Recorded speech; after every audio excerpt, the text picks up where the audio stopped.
Have you ever tried to build a habit and failed? Maybe you wanted to exercise every day or read more books, but somehow it didn't last. The reason is simple. You were focused on the wrong thing. Most people start with what they want to do, read a book, go to the gym, but they forget about who they want to become. If you really want to change, you must start with identity. Your habits should not just be actions. They should be a reflection of the person you believe you are. Today, we're going to talk about identity-based habits, a powerful concept that transforms your life from the inside out. Welcome to Better Self, the channel where you improve your English while learning how to become your best self. Ready to shift your identity and build habits that last? Let's dive in. Chapter 1. Why Identity Matters More Than Goals. Most people fail to change because they focus on the wrong level. They think, I want to lose weight, or I want to read more books. These are goals, and goals are important, but they don't create lasting change. Why? Because goals focus on the result, not on the person you become. Let me explain. There are 3 layers of behavior change: outcomes, processes, and identity. Outcomes are about what you want. I want to lose 10 kilos. Processes are about what you do. I will exercise 3 times a week. Identity is about what you believe. I am a healthy person. Most people start with outcomes, but real change starts with identity. Think about it. If you see yourself as a healthy person, exercising is no longer a struggle. It's just something you do because it's who you are. The same is true for reading. If you see yourself as a reader, you don't have to force yourself to pick up a book. It becomes natural. Reflection exercise. Write down one goal you have. Then rewrite it as an identity. For example, change. I want to run a marathon to I am a runner. This simple shift changes everything. Chapter 2. The 3 layers of behavior change. Let's dive deeper into the 3 layers of behavior change: outcomes, processes, and identity. Outcomes are about results. The weight you want to lose, the money you want to save. Processes are about habits and systems, the routines you follow every day.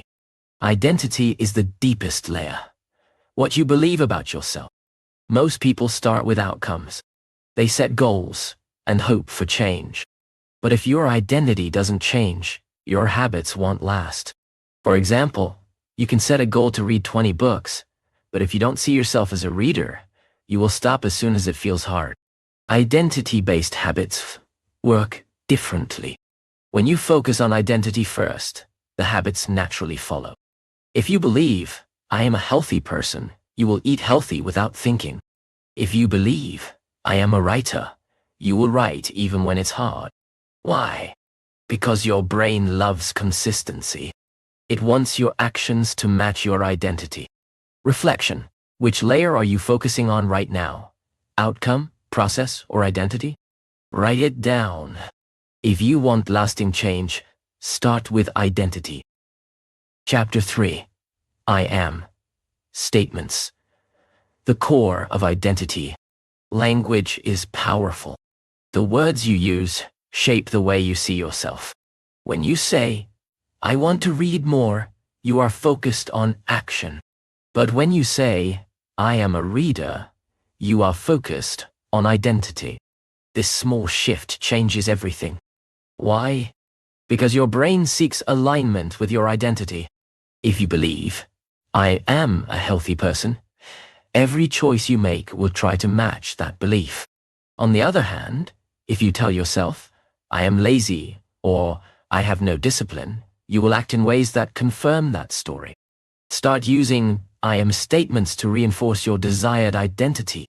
For example, I am a reader. I am someone who takes care of my body. I am a person who learns every day. Write them down. Say them out loud. Post them where you can see them. Over time, your brain will start to believe them, and your habits will follow. Chapter 4. Identity drives repetition. Why do identity-based habits stick so well? It's because your identity acts like an anchor for your behavior. When your actions match your identity, they feel natural. When they don't, they feel uncomfortable. This is why people who strongly identify as athletes rarely skip workouts, and why someone who calls themselves a reader always finds time to read. Here's the science. Your brain loves consistency. If you believe, I'm a healthy person, every choice you make is filtered through that belief. Eating fast food feels wrong because it doesn't fit who you are.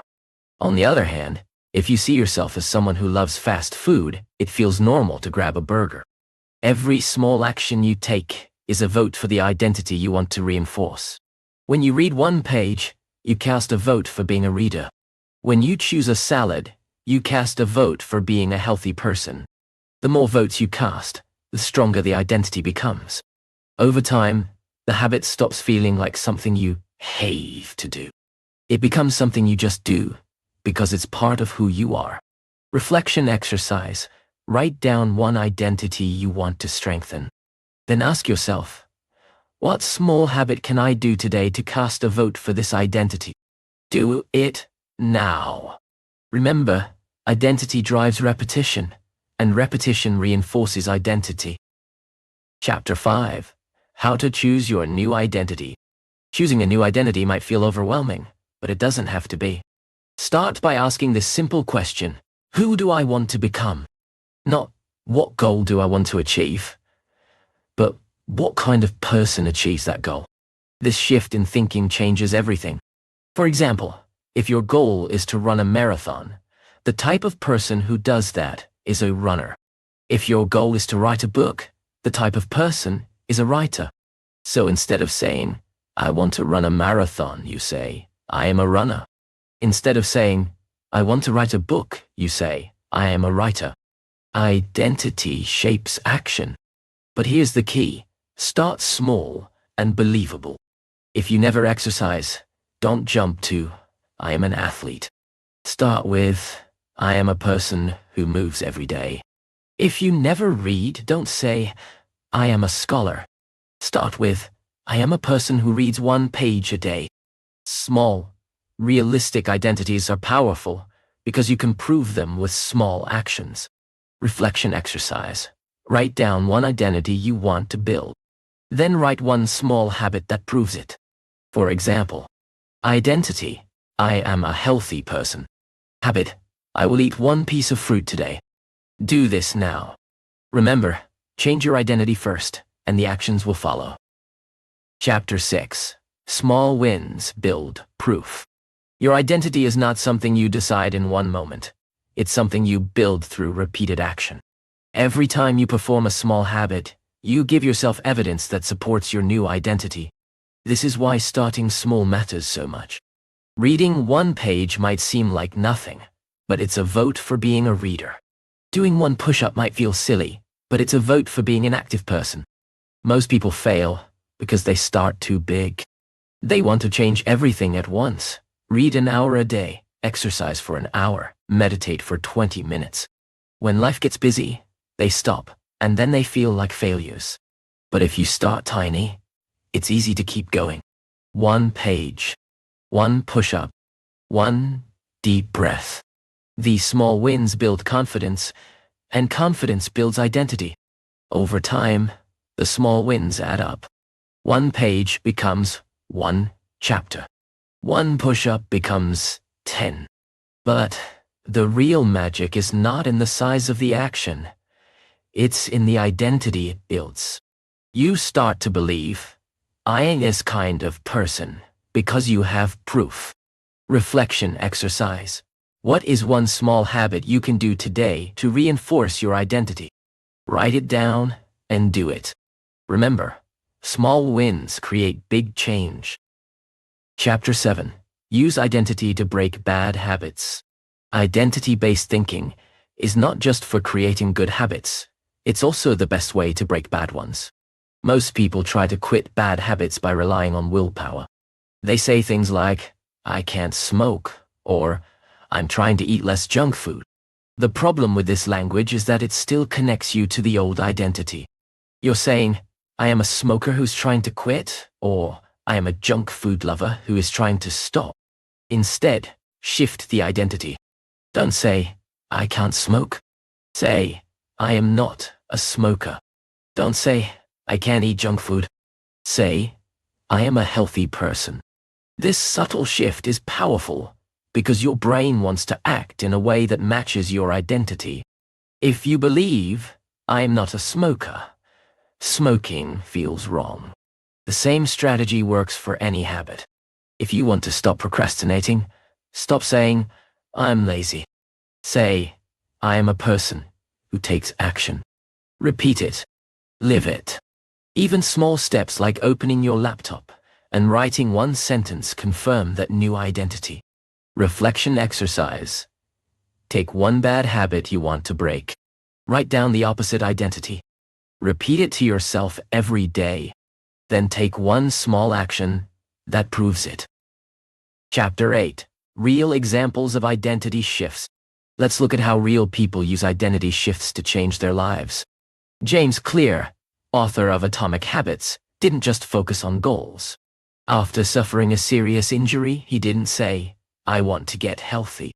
He said, I'm the type of person who never misses a workout. That identity led him to act, even when progress was slow. Today, he is one of the most respected voices on habit formation. Another example, a friend of mine wanted to quit smoking. Instead of saying, I'm trying to quit, he started saying, I am not a smoker. At first, it felt strange, but every time he refused a cigarette, he confirmed that identity. Now he's been smoke-free for years. A third example, if you want to become a reader, start by saying, I am a reader. Then, read one page. Do that every day. Soon, you'll read entire books without forcing yourself. Identity shifts work because they change the story you tell yourself. And the story you tell yourself shapes the life you live. Chapter 9. Daily. Identity affirmations. Affirmations are a powerful tool for reinforcing identity. They are short, positive statements that remind you who you want to be. When repeated daily, they shape your thoughts, and your thoughts shape your actions. Here are some examples. I am a person who exercises every day. I am a calm and focused person. I am a lifelong learner. Write down 3 affirmations that match the identity you want. Say them in the morning. Repeat them during the day, especially when you feel doubt or temptation. You can even write them on sticky notes and put them on your mirror or computer screen. Here's a tip. Make your affirmations believable and specific. Instead of saying, I am the best writer in the world, say, I am a person who writes every day. This makes it easier for your brain to accept the statement and act on it. Reflection exercise. Write down your 3 affirmations now. Start repeating them today. Your words will shape your identity, and your identity will shape your life. Chapter 10. Reflection exercise. Now it's time to take action. Grab a notebook or your phone and answer these questions. Who do I want to become? What 3 I am statements describe that person? What is one small habit I can start today to prove each identity? For example, identity, I am a reader. Habit, read 1 page. Identity, I am a healthy person. Habit, drink 1 glass of water. Identity, I am a person who moves daily. Habit, take a 5-minute walk. This exercise is simple, but it's life-changing. Why? Because clarity creates action. When you know who you want to be and what habits prove it, you stop drifting and start designing your future. Don't skip this step. Pause the video. Do it now. Remember, identity comes first. Habits follow. And your future self starts with the choices you make today. Identity comes first. Actions follow. If you change the way you see yourself, your habits will naturally align. Don't start with goals, start with identity. Every habit you perform is a vote for the type of person you want to become. If you enjoyed this lesson, subscribe to Better Self for more tips to improve your life and your English. See you in the next video.